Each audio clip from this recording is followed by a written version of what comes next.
Hello everyone, my name is Sonu Kumar, maths faculty of CFE. आज हम लोग शुरू करने वाले हैं चैप्टर नंबर 2 और इस सेशन का 2021-2022 का आज आप लोगों का ये पहला क्लास है। तो आज हम लोग बेसिकली बात करेंगे कि हम लोग कैसे चैप्टर्स को कंप्लीट करने वाले हैं, किस तरह से हम लोग अप्रोच करने वाले हैं किसी भी चैप्टर को, किसी भी कॉन्सेप्ट को सीखने के लिए। ठीक है, तो हम लोग सबसे पहले शुरू करने वाले हैं चैप्टर नंबर 2। हम लोग आज शुरू करने वाले हैं चैप्टर नंबर 2 जिसका नाम होगा पॉलिनोमियल। क्या नाम है बच्चों? इसका नाम होगा पॉलिनोमियल। ठीक है, यहां तक ये बिल्कुल बेसिक सा चैप्टर है। इससे पहले आप लोगों ने इसके नाम भी सुने हुए हैं, इसमें कोई डाउट नहीं है। आप इससे पहले के जो क्लासेस देखे हैं, आपने इससे पहले के क्लासेस में जो पढ़े हैं उसमें मेनली अलजेब्राइक एक्सप्रेशन करके था, साथ साथ कांस्टेंट था, वेरिएबल था, टर्म्स क्या होता है, मोनोमियल क्या होता है, ये सब कुछ आप लोगों ने इससे पहले के क्लास में पढ़ा हुआ है। ठीक है, बट इसके बावजूद हम लोग इस चैप्टर को बिल्कुल जीरो से शुरू करने वाले हैं, बिल्कुल हम लोग शुरू से देखने वाले हैं। इस चैप्टर में जितने भी कॉन्सेप्ट होंगे, जितने भी फॉर्मूलाज होंगे, या फिर चाहे किसी भी पॉलिनोमियल का ग्राफ हो, वो सब कुछ हम लोग डिस्कस करने वाले हैं। ठीक है, और आज आपका फर्स्ट क्लास है, इसलिए बहुत बेसिक से हम शुरू करेंगे। हम लोग शुरू करेंगे कि कांस्टेंट किसको बोलते हैं, वेरिएबल किसको बोलते हैं, अलजेब्राइक एक्सप्रेशन किसको बोलते हैं, टर्म्स क्या होता है, पॉलिनोमियल क्या होता है, फिर इसके टाइप्स क्या होते हैं, फिर इसके ग्राफ्स क्या होते हैं। ये हमारा एक सीक्वेंस होगा, इसी सीक्वेंस में हमें आगे बढ़ना है। दूसरी बात यह है आप लोगों के लिए कि आप लोग हमेशा याद रखना कि किसी भी चैप्टर को हम लोग दो तरीकों से कंप्लीट करने वाले हैं। हमारे पास 2 वेज होंगे। पहला जो हम लोग काम करेंगे, आप हमेशा ध्यान रखना बेटा, हम लोग पहला काम करेंगे एनसीईआरटी के लिए। आप याद रखना बेटा, आप सभी को पता है कि ये बेसिक सा बुक है। सीबीएसई जो बोर्ड है हमारा, जिस बोर्ड में हम लोग अभी पढ़ाई कर रहे हैं, सीबीएसई बोर्ड, उस बोर्ड का ये बिल्कुल ऑथोराइज्ड बुक है, ये ऑफिशियल बुक है। ठीक है बेटा, दूसरा जो हम लोग कंप्लीट करेंगे वो दूसरा हमारा होगा अपना मॉड्यूल। दूसरा हमारा क्या होगा बच्चों? दूसरा हमारा होगा मॉड्यूल। ठीक है, ये दो चीजें हम लोग पहले कंप्लीट करेंगे बिल्कुल बेसिक से लेवल पे, बिल्कुल बेसिक से लेवल पे। इसके बाद में हम लोग कंप्लीट करेंगे बच्चों, आप हमेशा याद रखना, हम लोग डीपीपी के फॉर्म में भी बहुत सारे क्वेश्चंस का प्रैक्टिस करने वाले हैं। आप हमेशा याद रखोगे बेटा सीक्वेंस, ये मॉड्यूल और एनसीईआरटी के लिए याद रखो, ये एक्सचेंज भी हो सकता है हम लोग पहले मॉड्यूल को करें फिर हम लोग एनसीईआरटी को करेंगे, ऐसा भी पॉसिबल है। लेकिन हाँ, डीपीपी हम लोग बिल्कुल लास्ट में करेंगे, ये बिल्कुल फिक्स बात है। ठीक है बच्चों, दूसरी बात ये होगा इसमें अप्रोच हमारा, इसमें ये होगा कि सबसे पहले तो बच्चों जो बेसिक होगा बिल्कुल फॉर्मूला के लेवल पे, कॉन्सेप्ट के लेवल पे, वो हम सबसे पहले कवर करेंगे। ठीक है बच्चों, मान लो मैं तुमसे बोलूं एनसीईआरटी का बुक है और मैं आपसे बोलूं बच्चों कि इसमें चलो क्वेश्चंस लगाओ। क्वेश्चन आप कैसे लगा पाओगे? जब तक आपके बेसिक्स अच्छे नहीं है, जब तक आप उस चैप्टर का जो इनिशिएशन है, जो शुरुआत किया गया है, जो इंट्रोडक्शन है, वो आप जब तक नहीं पढ़ोगे तब तक आप एनसीईआरटी के पहले एक्सरसाइज को सोल्व भी नहीं कर पाओगे। ठीक है बच्चों, दूसरा हम लोग क्या करेंगे, इसमें जो कॉन्सेप्ट होगा वो हम लोग करने वाले हैं। और तीसरा होगा हमारा क्या? तीसरा हमारा होगा बच्चों क्वेश्चंस का प्रैक्टिस। ठीक है, यहां तक 3 लेवल पे हम लोग काम करेंगे। सबसे पहला बेसिक होगा, दूसरा कॉन्सेप्ट कि किसी भी चैप्टर में कॉन्सेप्ट क्या दिया गया है, और तीसरा जो लेवल होगा बच्चों वो हमारा होगा क्वेश्चंस का। आप हमेशा याद रखो, जितना क्वेश्चन मैं आपको लाइव क्लास में या फिर वीडियो लेक्चर के थ्रू कराऊंगा, याद रखना बच्चों हमेशा उतना ही क्वेश्चंस आप सभी को घर पे भी करना है एज ए होमवर्क। हमेशा आप याद रखो, चाहे वो बुक हमारा एनसीईआरटी का होगा या फिर मॉड्यूल का होगा, आप हमेशा याद रखो बेटा, मैं हमेशा 2 क्वेश्चंस में से कोई भी एक क्वेश्चन करूंगा। और अगर मैं इसको एलेबोरेट करूं तो मैं ये बोल सकता हूं बेटा कि 10 क्वेश्चंस में से 5 क्वेश्चन मैं करूंगा और 5 क्वेश्चन आपको करना पड़ेगा, ये आपका होमवर्क होगा। वो 5 क्वेश्चन आप लोग ट्राई करोगे, फिर उसी 5 क्वेश्चंस में से आपको डाउट पूछने हैं लाइव क्लास में। बाकी जो रिमेनिंग 5 क्वेश्चन थे ऑलरेडी मैंने आपको बता दिया कि वो मैं खुद ही कर दूंगा सोल्व, आपको टेंशन लेने की आवश्यकता नहीं है। ठीक है बच्चों, चलो फिर हम लोग अब शुरू करते हैं। आज का जो टॉपिक है हमारा पॉलिनोमियल। आप सभी को जस्ट अभी मैंने बताया है बच्चों कि पॉलिनोमियल। अब क्वेश्चन ये आता है बच्चों कि क्या हम डायरेक्ट पॉलिनोमियल से ही शुरू कर दे क्या? मेरे प्यारे बच्चों, आप हमेशा इस बात का ध्यान रखना, अगर मैंने डायरेक्ट पॉलिनोमियल से शुरू कर दिया तो आपको बिल्कुल भी समझ में नहीं आएगा। या फिर मैं ये बोल दूं कि पॉलिनोमियल के पीछे की जो कहानी है कि पॉलिनोमियल बनता कैसे है, डिफाइन कैसे करते हैं, तो अगर आपको पॉलिनोमियल को समझना है कि इसका फॉर्मेशन कैसे होता है, तो सबसे पहले आपको अलजेब्रिक एक्सप्रेशन को समझना पड़ेगा। क्या करना पड़ेगा बेटा? आपको सबसे पहले अलजेब्राइक एक्सप्रेशन को समझना पड़ेगा। आप इस बात का ध्यान रखेंगे। अब क्वेश्चन ये आता है, क्या सर अलजेब्रिक एक्सप्रेशन से भी पहले कुछ होता है? बिल्कुल होता है भाई। आप याद रखेंगे अलजेब्रिक एक्सप्रेशन को शुरू करने से पहले कि अलजेब्रिक एक्सप्रेशन हम लोग बोलते किसको है, डेफिनेशन क्या है, उस डेफिनेशन में और कुछ भी छुपा हुआ है क्या? बिल्कुल छुपा हुआ है। अलजेब्रिक एक्सप्रेशन हमेशा याद रखो बेटा, कांस्टेंट और वेरिएबल के मिक्सचर को या फिर बोल दो कॉम्बिनेशन को हम लोग बोलते हैं क्या? Algebraic expression. तो अब हम लोग कहां से शुरू करेंगे? अब हम लोग शुरू करेंगे बिल्कुल जीरो से, और सबसे जो पहला होगा वो होगा हमारा कांस्टेंट। क्या होगा बेटा? ये होगा हमारा कांस्टेंट। क्वेश्चन अब ये आता है कि sir what is constant? Constant को क्या हम डिफाइन कर सकते हैं? बिल्कुल कर सकते हैं बेटा। कोई बोल सकता है बच्चों आप में से कि हाँ सर कांस्टेंट का मतलब क्या? जो फिक्स्ड हो, जो क्या हो? फिक्स्ड हो, जो चेंज ही नहीं, उसको हम लोग क्या बोलेंगे? कांस्टेंट बोलेंगे। लेकिन आपको अगर मैथमेटिकली डिफाइन करना हो तो आपको बोलना पड़ेगा बेटा ए symbol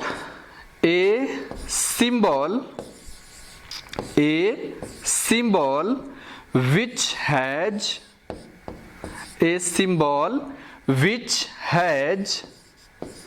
fixed numerical value। आप हमेशा याद रखेंगे बेटा, a symbol which has fixed numerical value, a symbol which has fixed numerical value, उसको हम लोग क्या बोलते हैं बेटा? उसको हम लोग बोलते हैं कांस्टेंट। फॉर एग्जाम्पल अगर आपसे कोई पूछ दे कि सर जरा आप एग्जाम्पल बताइए कि कांस्टेंट का एग्जाम्पल क्या होना चाहिए, आप हमेशा याद रखो बेटा, आप बोल सकते हैं 2, 3, 5, या फिर आप बोल सकते हैं बेटा x = 5। ये भी बिल्कुल सही है, इसमें कोई प्रॉब्लम नहीं है। x = 5 बोल दो, y = -1 बोल दो, तब भी ये सही है, तब भी ये क्या है बच्चों? सही है। ये जरूर आप बोल सकते हैं सर x और y तो हमारा वेरिएबल होता है, आप बोल सकते हो, बट मैं आपको बोलूंगा बेटा कि ये जो वेरिएबल था ना, इस वेरिएबल के वैल्यू को हमने फिक्स कर दिया है। देखो y का वैल्यू -1 ही होगा, -1 के अलावा कुछ भी नहीं पुट करना है। x का वैल्यू 5 होगा, 5 के अलावा आपको कुछ भी नहीं रखना है। तो सिंपल सा मतलब है ना बेटा कांस्टेंट का। ये सिंबल का मतलब ही है क्या? सिंबल का मतलब ही है बेटा कि x, y या फिर z या फिर कोई भी ऐसा सिंबल जो स्मॉल लेटर में हो, और अगर हमने उसके वैल्यू को असाइन कर दिया है तो फिर हम लोग उसको क्या बोलते हैं? कांस्टेंट बोलते हैं। Got my point? दूसरे नंबर पर आता है बच्चों, हमेशा आप याद रखेंगे, सेकंड नंबर पे आता है हमारा वेरिएबल। क्या आता है बच्चों? वेरिएबल। अब क्वेश्चन ये आता है कि सर व्हाट इज वेरिएबल? क्या हम लोग इसको भी डिफाइन कर सकते हैं? बिल्कुल डिफाइन कर सकते हैं। आप इसको रफली ये बोल सकते हैं कि which has not a fixed value, आप ये भी बोल सकते हैं। बट अगर मुझे मैथमेटिकली डिफाइन करना हो तो मैं यहां पे लिखूंगा a symbol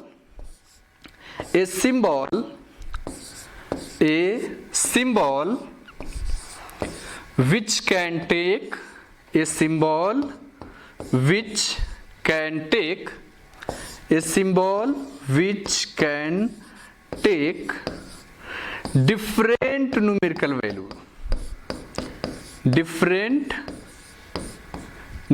value, a symbol which can take different numerical value. आप हमेशा याद रखेंगे बेटा, एक ऐसा सिंबल जो बहुत सारे न्यूमेरिकल वैल्यूज को कंटेन कर सकता है, उसको हम लोग क्या बोलेंगे, वेरिएबल बोलेंगे। फॉर एग्जाम्पल आप बोल सकते हैं बच्चों x, y, z, या फिर आप चाहो तो small a, b, c and so on लिख सकते हो। यहां पर याद रखना बेटा हमेशा कि जो भी वेरिएबल्स होता है उसको हम लोग हमेशा स्मॉल लेटर से ही डिनोट करते हैं। किससे डिनोट करते हैं बच्चों, स्मॉल लेटर से। देखो x, y, z, a, b, c आप कुछ भी बोल सकते हैं। बस करना क्या होगा कि यहां पर हमको वैल्यूज को फिक्स नहीं करना है। मैंने पहले अगर कांस्टेंट को मैं देखूंगा ना बेटा, तो देखो जरा इसमें x का वैल्यू हमने क्या पुट कर दिया है, 5 पुट कर दिया है। y का वैल्यू हमने -1, ये बिल्कुल हमने फिक्स कर दिया है। ये नहीं करना है। अगर आप नहीं करोगे तो फिर ये क्या बन जाता है, ये बन जाता है हमारा variable. Got my point? I hope यहां तक आपको समझ में आया होगा बेटा। आप जल्दी से इसको फास्टली आप नोट कर लीजिए। अगर आप चाहें तो वीडियो को पॉज कर लीजिए, आप चाहो तो बैक भी कर लो, एक बार दोबारा से समझ लो। क्योंकि आप याद रखना बेटा, यही चैप्टर, ये पॉलिनोमियल ही बिल्कुल बेस है क्वाड्रेटिक इक्वेशन के लिए भी। Got my point? ये मान के चलो ये मैथ्स का बिल्कुल बेसिक सा चैप्टर है जो बार बार आपको काम में आने वाला है। चाहे आप 9th में हो, 10th में हो, 11th में हो, 12th में हो, बार बार ये यूज में आएगा बेटा। ठीक है, तो यहां तक आप जल्दी से नोट कीजिए, फिर मैं आगे चलूंगा। Do fast.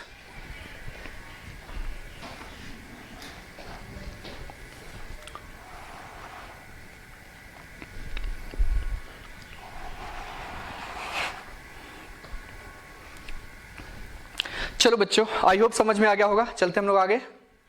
इससे पहले देखो हमने क्या क्या कवर कर लिया है। हमने कांस्टेंट को कवर कर लिया है, यस और नो बेटा? हमने कांस्टेंट को कवर कर लिया है, बहुत ही बढ़िया। दूसरा हमने वेरिएबल को कवर कर लिया है, ये भी बहुत अच्छी बात है, काफी अच्छी बात है ये तो। और अब तीसरे की बारी है। तीसरा हम लोग देखते हैं बेटा, इसको हम लोग बोलते हैं अलजेब्राइक एक्सप्रेशन। क्या बोलते हैं बेटा? Algebraic expressions.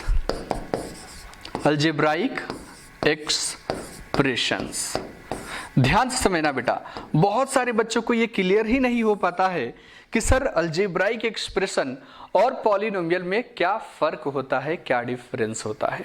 ठीक है बच्चों, ध्यान से अगर आप चीजों को समझोगे पहले तो ही आपको ये क्लियर हो पाएगा कि इन दोनों में बेसिक डिफरेंस क्या होता है। ठीक है बेटा, पहले हम लोग डेफिनेशन देखते हैं। अलजेब्राइक एक्सप्रेशन को हम लोग बोलते हैं बच्चों कि कांस्टेंट और वेरिएबल्स का जो मिक्सचर होता है, कांस्टेंट और वेरिएबल्स का जो मिक्सचर होता है, या फिर आप बोल दो कांस्टेंट एंड वेरिएबल्स का जो कॉम्बिनेशन होता है, उसको हम लोग बोलते हैं अलजेब्राइक एक्सप्रेशन। लेकिन इस बात का जरूर ध्यान रखना कि अलजेब्राइक एक्सप्रेशन में ना बहुत सारे टर्म्स भी हो सकते हैं, और वो सारे के सारे टर्म्स प्लस माइनस इन दोनों में से किसी भी एक से वो सेपरेटेड होते हैं या फिर कनेक्टेड होते हैं। मैंने क्या बोला बेटा, अभी मैं समझाता हूं दोबारा से, डोंट वरी। अलजेब्राइक एक्सप्रेशन, इसमें आपको बोलना है बेटा द कॉम्बिनेशन ऑफ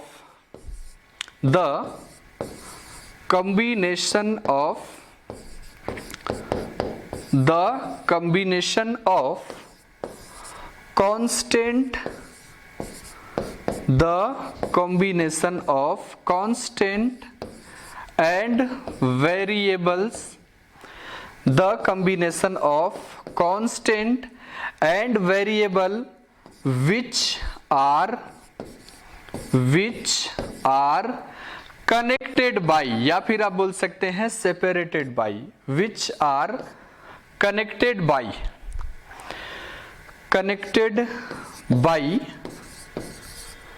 an